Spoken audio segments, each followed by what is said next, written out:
If you ever had the feeling that you weren't good enough or you're just tired of playing the game and you realize that you've never been chosen, welcome to the club.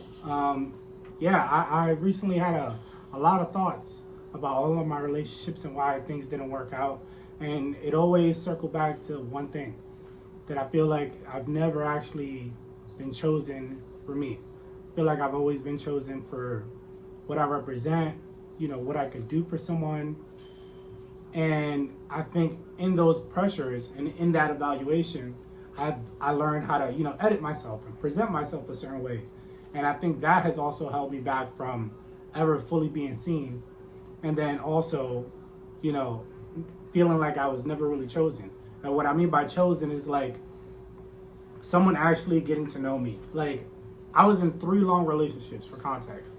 One from 22 or 21 to about 30, where I was engaged to a girl.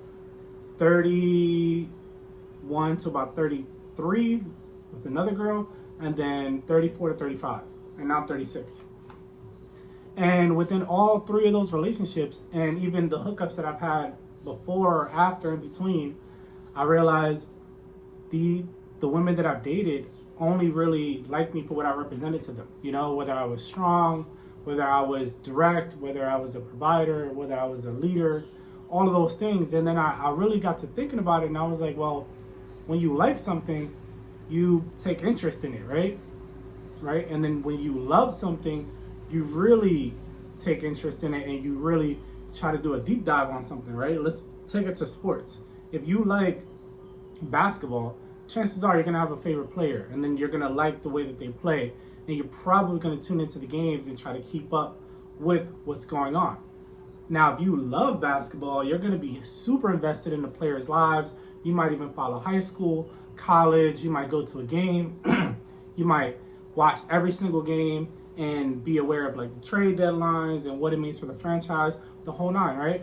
And then I started thinking, I've been boxing since I was 19.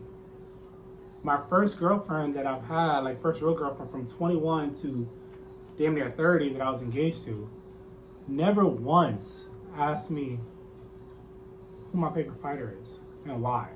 Like, and that blew my mind, right? You would think something that was such a big part of my identity, you'd be curious about if you like me or love me. Now, sure, she showed interest in me as a person in some ways, but like that feeling of being chosen and being seen, that's where that comes from. Like someone taking interest in me to the point where they're damn near almost asking me questions just to see me light up and respond. And that really didn't register to me until one of my clients, because I was also a personal trainer for many years, was asking me about boxing, and I can feel her just not even really caring about boxing, but seeing how excited I was to talk about boxing and my boxing and the people I've met through boxing, that she just kept going on. And she was like, yeah, it was just super nice. And obviously this girl had a crush on me, right? That's beside the fact. But again, she was taking the initiative of making me feel seen and chosen for myself, not because of the money, not because of the clients that I was training, not because of my lifestyle. It was strictly because of me. And then that made me really do a deep dive on every single girl I've dated and I was in a relationship with. It was never really me. Sure, those things helped me in dating, right? Being fit, being sociable, boxing, knowing how to defend myself, making someone feel protected. But like, I think that's a part of the reason why I think I've always felt lonely, because I think most guys, if you're watching this and you're in a relationship, you have that thought in the back of your head that like, you're doing what you need to do to maintain the relationship. But a lot of times the person on the other end of it has their own issues and they don't actually even have time to make you feel seen or feel chosen. Like, I mean, think about what you see on TV.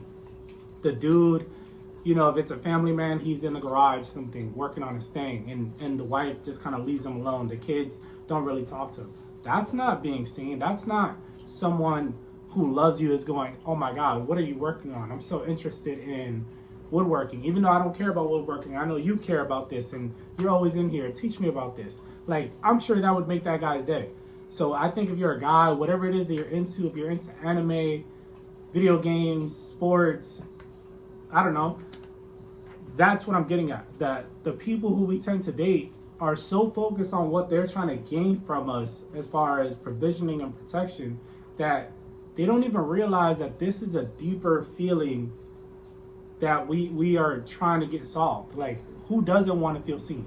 And all of our life, we're taught how to make women feel seen. You know, if they want to vent about something, we're taught about being a good listener, being an active listener, like giving your input but not crossing the line.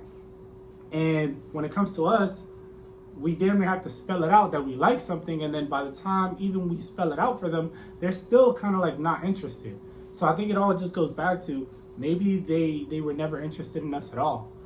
You know, unless you meet someone super young and that's all you guys have, which is your hobbies. Because I think once you get of legal age, 18, people are now just dating to see what they can get from the other party, which obviously, you know, is a transaction, which we are well aware of. But outside of that transaction, you still want to be able to like the person that you're with and love them. And in order to get to any of those levels, you have to take interest in them. So I think, yeah, I don't know. I just don't think I'm interested in dating, because dating is always going to require some level of performance. And I feel like I've done it my whole life to some degree. And now that I'm finally like choosing myself, and I'm enjoying the things that I like without having to showcase it or edit myself around a woman to get her attention, you know, it just won't lead to feeling chosen, because at the end of the day, I had to broadcast myself in a certain way just to get her attention. And if I got her attention naturally, you know, 9 times out of 10, these are not the women that I'm attracted to. And then even if they are making me feel seen and chosen, like, I'm still unsure if this is actual interest or it's because of still what I represent to you as a man, right? You got all the data on dating apps where women are attracted to a certain kind of guy. Like, I don't think I'm terrible looking, so I do get a lot of attention from women when I'm out at the gym, whatever, but I never really know if it's, you know, because wow, they're just super attracted to me, or the full package of I look well put together, I'm kind of minding my business, I stay to myself, I look like I'm not homeless, like, you know what I mean, I look like I'm going places, and I just don't seek their validation or attention anymore, which is very funny because now I'm getting more of it. And now I'm still very much like, now that I've fully accepted all of these dynamics, I'm just like, yeah, I could never date again or go on a date and feel like I'm performing without someone on the opposite end of it making me feel seen or chosen, you know, with questions about me versus questions about my lifestyle and